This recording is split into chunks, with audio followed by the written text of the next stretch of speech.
Olá, gente. Eu sou o Irã e nesse vídeo eu quero explorar com vocês um dos tópicos mais interessantes e importantes da física teórica, que é o Teorema de Noether.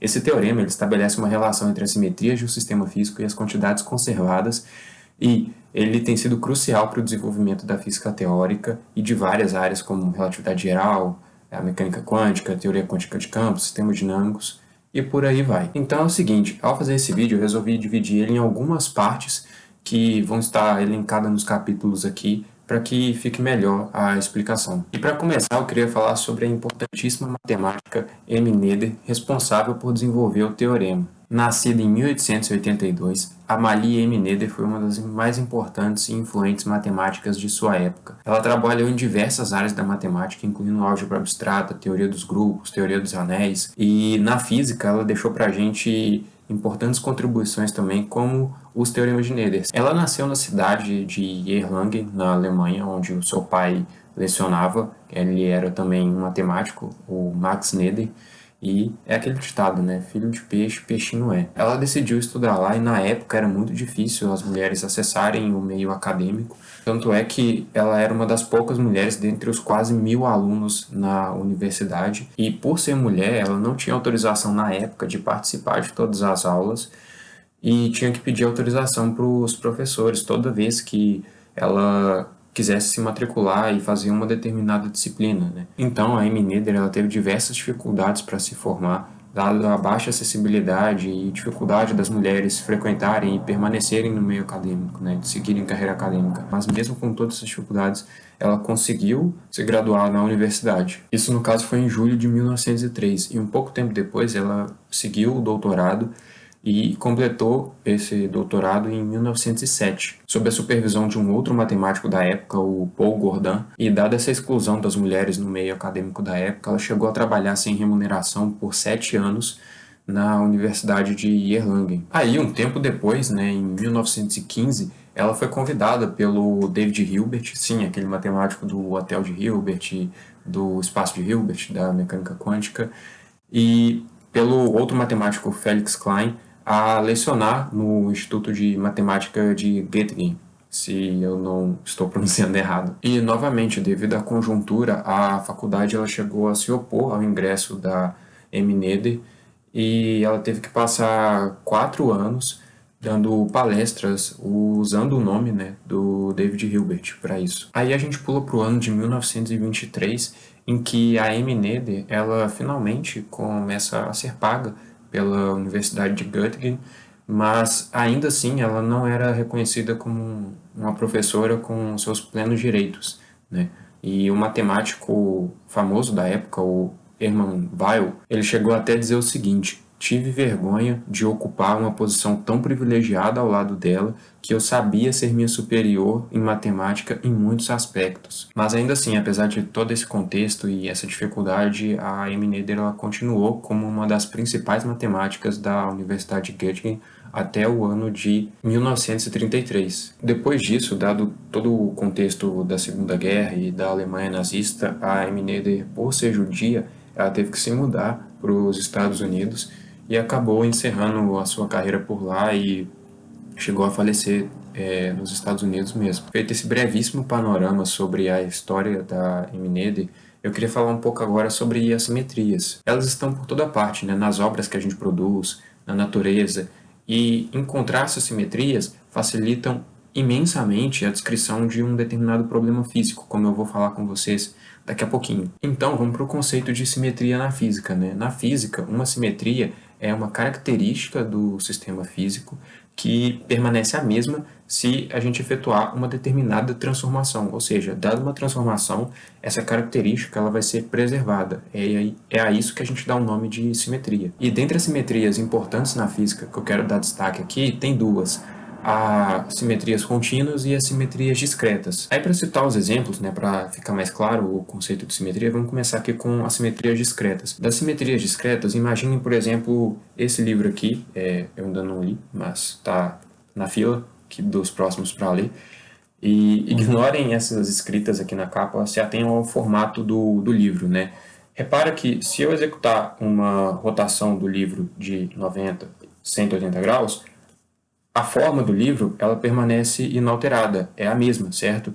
Então, a gente pode dizer que tem uma simetria discreta aqui de rotação de 180 graus desse livro, ou seja, se eu executar uma transformação, uma rotação de 180 graus desse livro, a forma dele vai continuar a mesma. Aí, para citar exemplos das simetrias contínuas, vamos pegar, por exemplo, esse disco aqui, em que, reparem, se eu rotacionar esse disco sobre qualquer ângulo, e de novo, ignorem as irregularidades, essas bolinhas, enfim, esse sulco aqui, se eu executar uma rotação sobre qualquer ângulo, a forma do disco ela vai continuar a mesma. Então a gente pode dizer que, de novo, tem uma simetria de rotação aqui.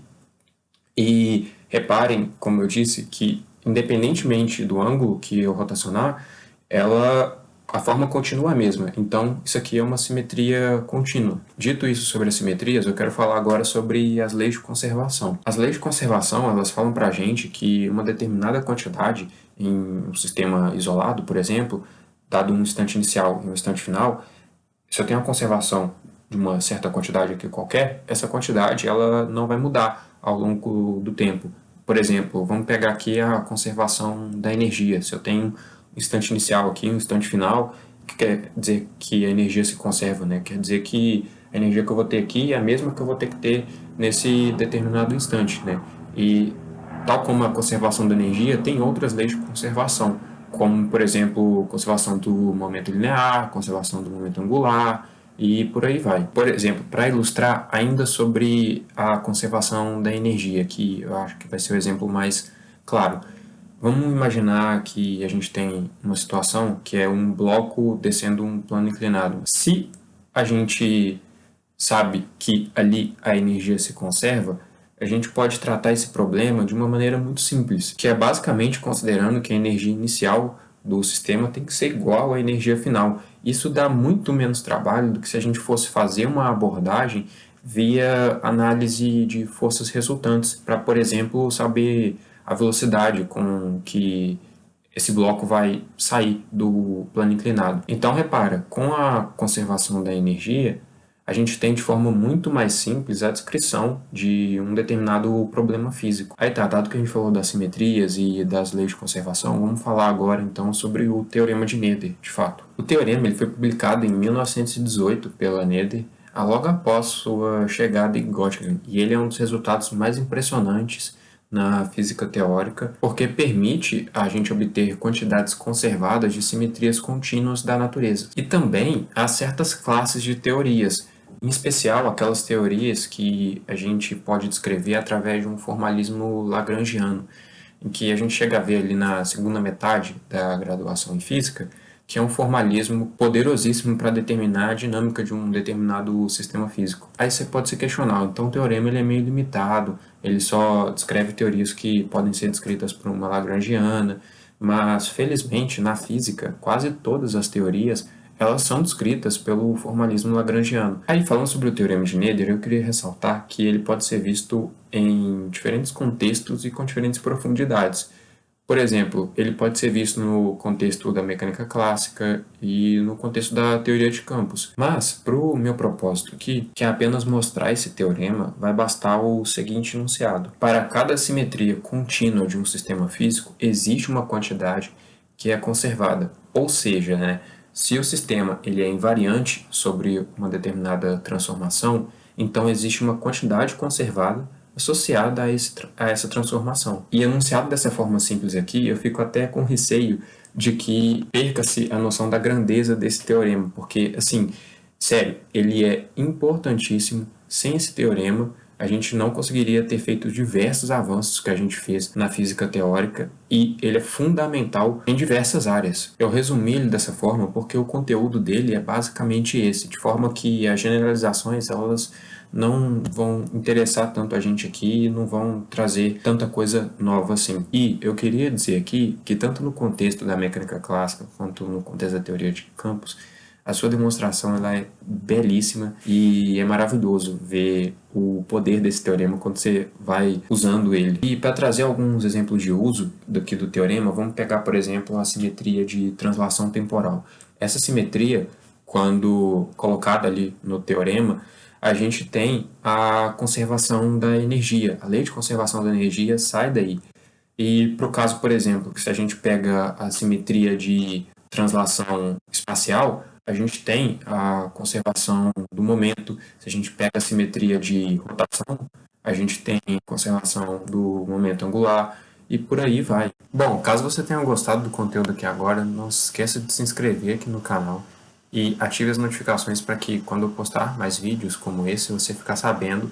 Além disso, gostou do vídeo? Se gostou, deixa o like aqui embaixo, que isso vai me ajudar bastante o YouTube a entender que esse é um bom conteúdo e poder entregar ainda mais o vídeo. E por fim, eu queria concluir dizendo que, então, né, as simetrias que sempre foram importantes para a gente, hoje em dia, na física, elas são mais importantes do que nunca, dado o teorema de Noether, né, que estabelece essa relação entre as simetrias de um sistema e as leis de conservação dele. De forma que, aplicando esse teorema, a gente obteve grandes avanços no século XX e no século XXI, e é bem provável que a gente vai continuar obtendo avanços usando o teorema de Noether. Então era basicamente isso que eu tinha para dizer no vídeo de hoje. Muito obrigado pela sua atenção e vejo você no próximo vídeo.